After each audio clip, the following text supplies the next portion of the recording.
జాగ్రత్తగా వినండి. ఆదాము నుండి అబ్రహాం వరకు 2000 సంవత్సరాలు, అబ్రహాం నుండి యేసుక్రీస్తు యొక్క జన్మ వరకు 2000 సంవత్సరాలు, యేసుక్రీస్తు యొక్క జన్మ నుంచి నేటి వరకు 2000 సంవత్సరాలు. మొత్తం కలిపి 2+2+2 మొత్తం వినండి, 6000 సంవత్సరాలు. బైబిల్ సెలవిస్తుంది, పేతురు రాసిన పత్రిక 3వ అధ్యాయము మనం చదివినటువంటి 8వ వచనంలో ఏముంది? దేవుడి దృష్టిలో ఒక దినము ఏమిటట? 1000 సంవత్సరాలు.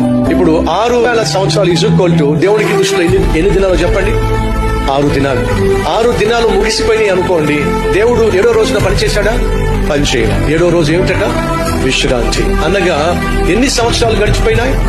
6000 సంవత్సరాలు, అనగా 6 దినములు గడిచిపోయినాయి. అంటే అర్థం తెలుసా? 6 రోజులు గడిచిపోయినాయి. టైం ఎంత అయిందో తెలుసా మీకు? 11 గంటల 59 నిమిషాల 59వ సెకండ్ మీద సెకండ్ ముళ్ళుంది.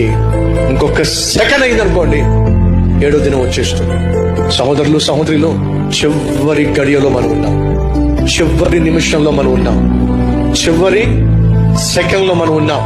ఏ క్షణమైనా యేసుక్రీస్తు వచ్చేస్తాడు. కాబట్టి మనం సిద్ధంగా ఉండాలి. ఈ వాస్తవాన్ని